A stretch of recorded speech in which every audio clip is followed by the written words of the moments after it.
सुंदरवन नाम एक प्यारा सा गांव था, जहां हरे भरे खेत थे, रंग बिरंगे फूल थे और एक नदी बहती थी जिसका पानी आईने की तरह साफ था। इसी गांव में रहती थी एक बहुत ही प्यारी लड़की मीरा। मीरा को सबसे ज्यादा मजा अपने घर के पीछे वाले बगीचे में खेलने में आता था, और वो बगीचा भी क्या कमाल का था। लाल लाल टमाटर, हरी हरी लौकियां और पीले पीले नींबू के पेड़ों के बीच खेलना उसे बहुत अच्छा लगता था। एक दिन जब सूरज आसमान में मुस्कुरा रहा था और ठंडी ठंडी हवा चल रही थी, मीरा अपने बगीचे में तितलियों के पीछे दौड़ रही थी। भागते भागते उसकी नजर बेलों के एक घने झुरमुट पर पड़ी। अरे, उस झुरमुट के पीछे से एक अजीब सी सुनहरी रोशनी आ रही थी। मीरा ने ऐसी रोशनी पहले कभी नहीं देखी थी। वो सोचने लगी, ये क्या हो सकता है,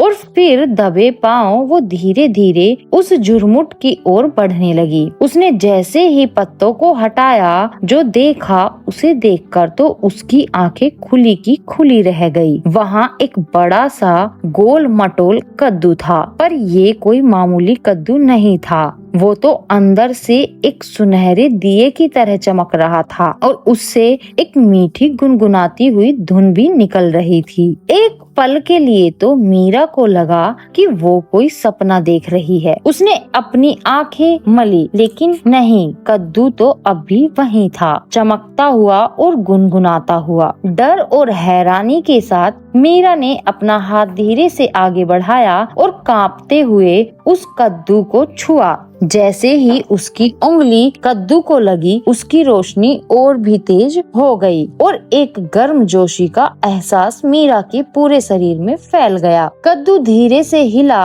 और उसमें से एक बहुत ही प्यारी और शांत आवाज आई, मीरा डरो मत, मैं एक जादुई कद्दू हूँ। मीरा तो हैरान रह गई। एक बोलता हुआ कद्दू, भला ऐसे भी कहीं होता है क्या? तुम एक ऐसी दुनिया में घूमना चाहोगी जहाँ सब कुछ जादू से होता है? कद्दू ने पूछा। मीरा का दिल तो जोर जोर से धड़क रहा था, पर उसके अंदर की हिम्मत वाली मीरा इस मौके को गंवाना नहीं चाहती थी। उसने बिना सोचे झट से सिर हिलाया। हाँ, मैं जरूर जाना चाहूंगी। बस फिर क्या था, कद्दू की रोशनी तेज और तेज होती गई, और देखते ही देखते उस सुनहरी रोशनी ने मीरा को चारों तरफ से घेर लिया। उसकी दुनिया रंगों के एक बवंडर में घूमने लगी, नीला, पीला, गुलाबी, हरा। मीरा को लगा जैसे वो किसी रंगीन झूले पर घूम रही है। और फिर अचानक सब कुछ शांत हो गया। जब मीरा ने आंखें खोली तो वो एक ऐसी जगह पर थी जिसके बारे में उसने सिर्फ कहानियों में सुना था। आसमान के हल्के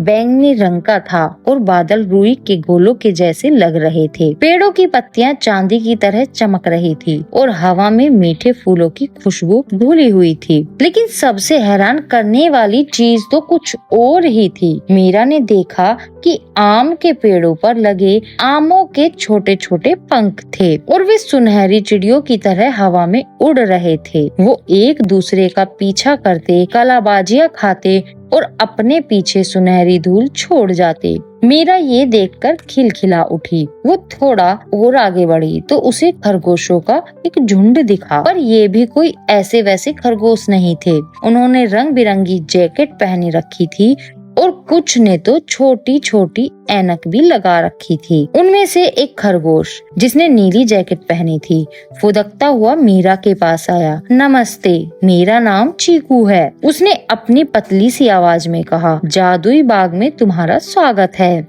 मीरा की आंखें हैरानी से और भी बड़ी हो गई। तुम बोल भी सकते हो? वो बस इतना ही कह पाई। चीकू हंसा। अरे, यहाँ तो सब कुछ मुमकिन है। यहाँ नदियाँ दूध और चॉकलेट बहती हैं, फूल भी बातें करते हैं। फिर उसने अपने दोस्तों बिन्नी और पिंटू से मीरा को मिलवाया। वो भी मीरा से मिलकर बहुत खुश हुए। चिंकू, बिन्नी और पिंटू ने सोचा कि चलो मीरा को अपना जादुई बाग घुमाते हैं। सबसे पहले वे उसे चॉकलेट की नदी के पास ले गए। सचमुच वहाँ भूरे रंग की गाढ़ी चॉकलेट की एक नदी बह रही थी। उसमें रंग बिरंगी कैंडी की मछलियाँ तैर रही थी और मीरा ने झुककर अपनी उंगली से जरा सी चॉकलेट चखी। इतनी स्वादिष्ट चॉकलेट उसने अपनी जिंदगी में कभी नहीं खाई थी। वहाँ से वे खिलखिलाते फूलों के बगीचे में गए। ये ऐसे फूल थे जिनके पास से गुजरो तो वो जोर जोर से हंसने लगते थे। जैसे ही मीरा उनके पास से गुजरी, सारे फूल एक साथ खिलखिला उठे और उनकी हंसी सुनकर मीरा भी अपनी हंसी नहीं रोक पाई। पूरा बगीचा हंसने लगा। चीकू ने मीरा को बताया, इस पूरे बाग की जान सूरज पत्थर में है। वो एक ऐसा बड़ा चमकता हुआ पत्थर है जो इंद्रधनुष नदी के उस पार है। उसी की रोशनी से हमारे बाग का जादू चलता है। क्या हम उसे देखने चल सकते हैं? मीरा ने जोश से पूछा।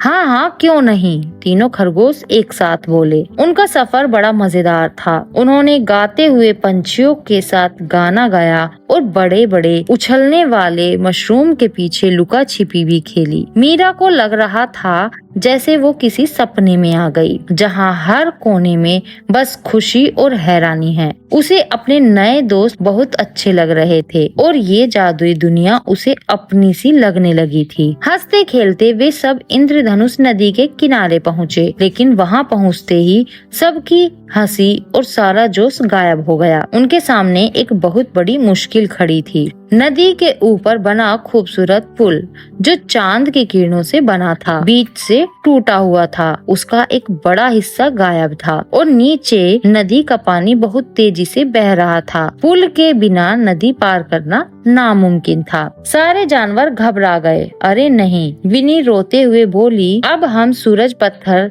तक कैसे जाएंगे? अगर सूरज ढलने से पहले उसकी रोशनी हम तक नहीं पहुंची तो हमारे बाग का सारा जादू खत्म हो जाएगा। यह सुनते ही पूरे बाग में उदासी छा गई। उड़ते हुए आमों के पंख लटक गए और वो जमीन पर आ गिरे। खिलखिलाते फूल मुरझाकर चुप हो गए। हर तरफ डर और निराशा फैल गई। चीकू, बिन्नी और पिंटू भी बस बेबसी से एक दूसरे को देख रहे थे। उन्होंने तो हमेशा अपनी मदद के लिए जादू पर भरोसा किया था, अपनी हिम्मत पर नहीं। मीरा ने अपने नए दोस्तों के डरे हुए चेहरे देखे। उसे भी डर लग रहा था। नदी सच में बहुत डरावनी लग रही थी, लेकिन तभी उसे अपनी दादी की कही एक बात याद आई, बेटा, डर के आगे ही जीत होती है और हर मुश्किल का हल हमारी अपनी समझदारी में ही छिपा होता है। मीरा ने एक गहरी सांस ली और अपने डर को एक तरफ किया। उसने तय कर लिया कि वो हार नहीं मानेगी। उसने चारों ओर देखना शुरू किया। कोई न कोई रास्ता तो होगा। उसके पास कोई जादू की छड़ी नहीं थी, न ही कोई जादुई ताकत। वो तो एक साधारण सी लड़की थी। वो भला क्या कर सकती थी? तभी उसकी नजर नदी किनारे खड़े ऊंचे पेड़ों से लटकती मजबूत बेलों पर पड़ी। उसने यह भी देखा कि किनारे के पास पानी में कुछ बड़ी और मजबूत कमल की पत्तियां तैर रही हैं। अचानक उसके दिमाग में एक बत्ती जली। डरो मत, उसने पूरे भरोसे के साथ कहा। हम अपना पुल खुद बनाएंगे। सारे जानवर उसे हैरानी से देखने लगे। पर वो कैसे? चिंकू ने पूछा। मीरा ने सबको अपना प्लान समझाया। उसने कुछ मजबूत खरगोशों से कहा कि वे पेड़ों पर चढ़कर लंबी लंबी बेलें नीचे खींच कर लाएं। फिर वह उड़ते हुए आमों की तरफ मुड़ी। तुम सब एक साथ मिलकर इन बड़ी कमल की पत्तियों को पकड़ो और उन्हें नदी के बीच उस खाली जगह पर ले आओ। इसके बाद मीरा ने खरगोशों को बताया कि कैसे बेलों को किनारे एक मजबूत पेड़ से बांधना है। फिर उन्हें कमल की पत्तियों के ऊपर से ले जाकर पुल के दूसरे सिरे से बांधना है। ये काम आसान नहीं था। धीरे धीरे उनकी मेहनत रंग लाई। उन्होंने मिलकर बेलों और कमल की पत्तियों से एक नया काम चलाऊ पुल बना ही लिया। वो चांदनी के पुल जितना सुंदर तो नहीं था, लेकिन मजबूत बहुत था। मीरा ने एक एक करके अपने सभी डरे हुए दोस्तों को पुल पार करने में मदद की। आखिर में वह चीकू के साथ खुद पुल पार करके दूसरी तरफ पहुंची। वे सब सुरक्षित थे। जैसे ही वे दूसरी तरफ पहुंचे, उन्होंने देखा कि सूरज बस डूबने ही वाला है। वे सब दौड़कर सूरज पत्थर के पास पहुंचे। उनके पहुंचते ही पत्थर की रोशनी पूरे बाग में फैल गई और बाग का जादू फिर से लौट आया। सारे जानवर खुशी से नाचने और गाने लगे। उन्होंने मीरा को अपने कंधों पर उठा लिया। मीरा, तुमने हमें बचा लिया, चीकू ने खुशी से चिल्लाकर कहा। तुम्हारे पास तो कोई जादू नहीं था, फिर तुमने ये सब कैसे कर दिया? मीरा ने मुस्कुराते हुए अपने दोस्त को देखा। जादुई कद्दू मुझे यहाँ लाया, ये तो सच है, लेकिन असली जादू हम अपनी सबकी हिम्मत और एकता में था। तभी जादुई कद्दू उनके सामने आया और पहले से भी ज्यादा चमकने लगा। मीरा, तुमने बिल्कुल सही पहचाना, कद्दू की आवाज आई। आज तुमने साबित कर दिया कि दुनिया का सबसे बड़ा जादू बहादुरी और समझदारी है। यह जादू किसी के देने से नहीं मिलता, यह हम सबके अंदर ही होता है। कद्दू की रोशनी ने एक बार फिर मीरा को घेर लिया। उसने अपने नए दोस्तों को हाथ हिलाकर अलविदा कहा और वादा किया कि वह उनसे मिलने फिर जरूर आएगी। और पलक झपकते ही मीरा ने खुद को अपने बगीचे में उसी जगह पर पाया। अब वो कद्दू चमक नहीं रहा था, वो एक बिल्कुल साधारण कद्दू बन गया था। मीरा ने उसे उठाया और मुस्कुराई। उसका जादुई सफर खत्म हो गया था, लेकिन वो एक बहुत बड़ा सबक सीख चुकी थी। तो दोस्तों, मीरा ने उस दिन जाना कि उड़ते